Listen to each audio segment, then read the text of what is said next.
চোট জর্জর রিয়াল মাদ্রিদকে হারিয়ে UEFA champions লিগের টানা পঞ্চম জয়ে উঠছে লিভারপুল।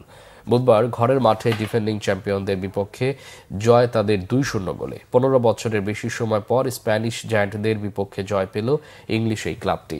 মৌসুমে দুই দলের পারফরমেন্স বিবেচনায় রিয়ালের বিপক্ষে ফেভারিট তকমা নিয়েই অ্যানফিল্ডে খেলতে নামে আর্নে স্লটের লিভারপুল।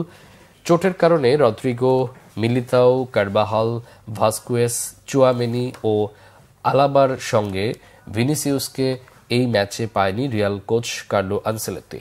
প্রথমার্ধে লিভারপুলের আক্রমণের ঝাপটা একাই সামলে দেন গোলরক্ষক কোর্তোয়া। নুনেস, অ্যালিয়েন্তের, সালাদের প্রচেষ্টা রুখে দিয়ে জাল অক্ষত রাখেন। দ্বিতীয়ার্ধের 7ম মিনিটে অ্যালিয়েস্তর এগিয়ে নেন স্বাগতিকদের। 59 মিনিটে গোল শোধের সুবর্ণ সুযোগ পায় রেকর্ড 15 বারের চ্যাম্পিয়নরা, কিন্তু পেনাল্টিতে কিলিয়ান এমবাপ্পের দুর্বল শট রুখে দেন গোলরক্ষক কোলেহার।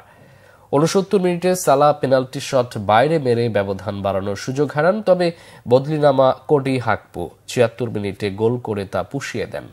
বাকি সময় ব্যবধান ধরে রেখে চ্যাম্পিয়ন্স লিগে 2009 সালের পর রিয়ালকে হারানোর আনন্দে মাতেন লিভারপুল শিবির। 5 খেলায় পূর্ণ 15 পয়েন্ট নিয়ে এককভাবে শীর্ষে ফিরল 6 বারের শিরোপা জয়ীরা।